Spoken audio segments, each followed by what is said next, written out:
Berawal dari rasa tidak tega melihat penyakit diabetes sang ayah semakin parah, Gita Adinda Nasution, 19, berjuang keras untuk membuat obat herbal yang dapat menolong ayahnya. Saat Gita duduk di kelas 6 SD, sang ayah telah divonis dokter mengidap diabetes yang cukup parah. Akibatnya sang ayah juga menderita gangguan fungsi organ lainnya, penglihatan kabur dan bahkan ketika berjalan saja harus membutuhkan bantuan. Kadar gula dalam darah ayahnya pernah tembus mencapai 450 mgdl, padahal normalnya hanya sekitar 120-140 mgdl. Keadaan sang ayah yang kian memburuk tersebut membuat Gita tenggelam mencari obat untuk ayahnya.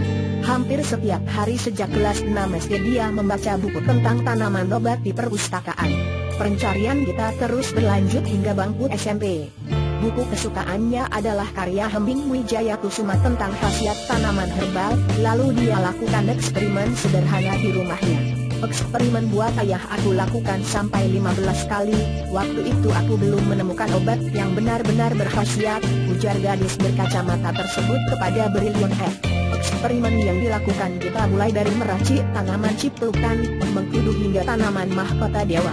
Namun semuanya tidak seperti yang diharapkan. Hingga saat kita duduk di kelas 3 SMP tiba-tiba tercetus suatu ide di benaknya. Aku mikir kalau penyakit polio dapat diobati dengan vaksin polio. Orang digigit ular sembuhnya dengan racun ular juga. Jadi nggak ada salahnya mencoba eksperimen dengan gula, ujarnya.